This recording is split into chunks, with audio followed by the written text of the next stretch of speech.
ተመስጦ በውስጣችሁ ጠልቆ ሊኖር ይገባዋል። የትም ስትሄዱ፣ ምንም ስትሰሩ የሚከተላችሁ የሚመራችሁ ይሁን። ያ ሲሆን ብቻ ነው ሕይወታችሁ የሚለወጠው። ያኔ በሕይወታችሁ ብቻ ሳይሆን በሞታችሁም ተመስጦ ታደርጋላችሁ። የምትሞቱት በጥልቅ ተመስጦ ውስጥ ሆናችሁ ይሆናል። ቡድሃ የሞተው እንደዚያ ነው። ሁሉም ቡድሃዎች የሚሞቱት በዚሁ መንገድ ነው። አሟሟታቸው ውብ ነው። ሕይወታቸውም ሞታቸውም ያምራል።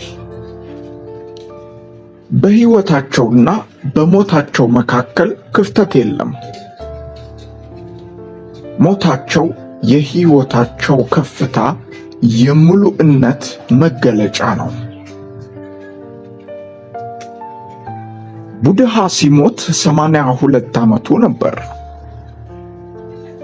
ደቀ መዛሙርቱን በአንድ ላይ ሰበሰባቸው። ዘወትር ጠዋት የሚያደርገው ስለነበር ከተሰበሰቡት መካከል ስለ ሞቱ የጠረጠረ አንድም ሰው አልነበረም።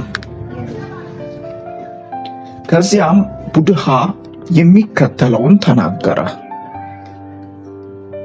ይህ ለእናንተ የማደርገው የመጨረሻ ስብከቴ ነው።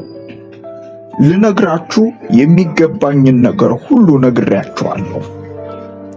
ለ42 ዓመታት ስነግራችሁ ቆየሁት። ሙሉ ልቤን አንጠፍጥፌዋለሁ።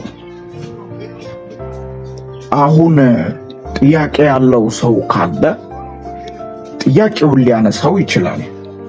ምክንያቱም ዛሬ የሕይወቴ የመጨረሻ ቀን ነው። ወደ ሌላኛው ዳርቻ ሊሄድ ነው። ጀልባዬ ደርሳለች አላቸው። ሁሉም ደነገጡ።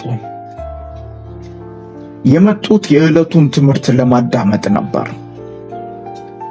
በምንም መልኩ ይሞታል ብለው አላሰቡም።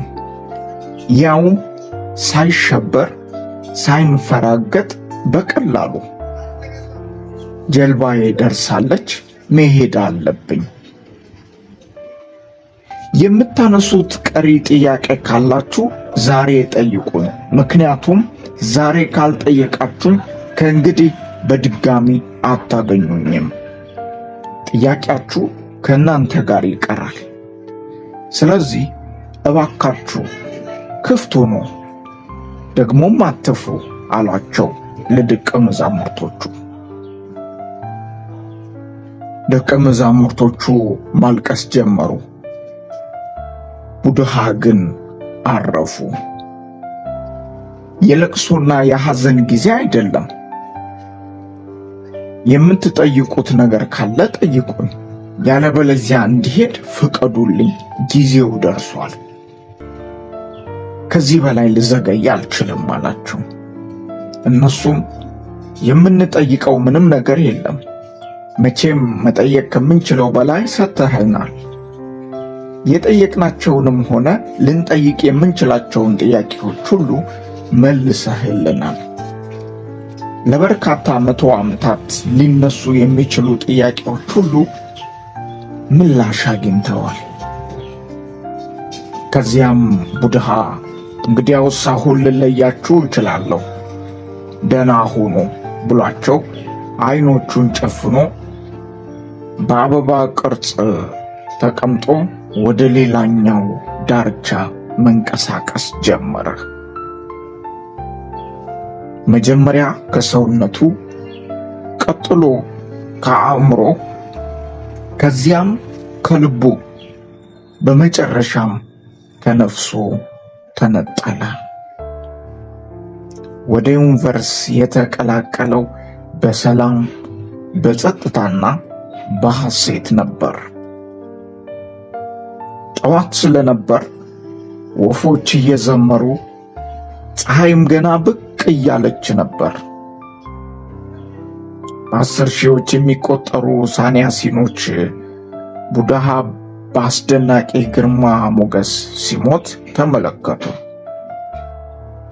ሞት መሆኑን ዘንግተውት ነበር። ሌላ ጊዜ ከሚያውቁት ሞት የሚያመሳስለው አንዳች ጉዳይ አልነበረም። በጣም የተለየና አስደማሚ ሂደት ነበር።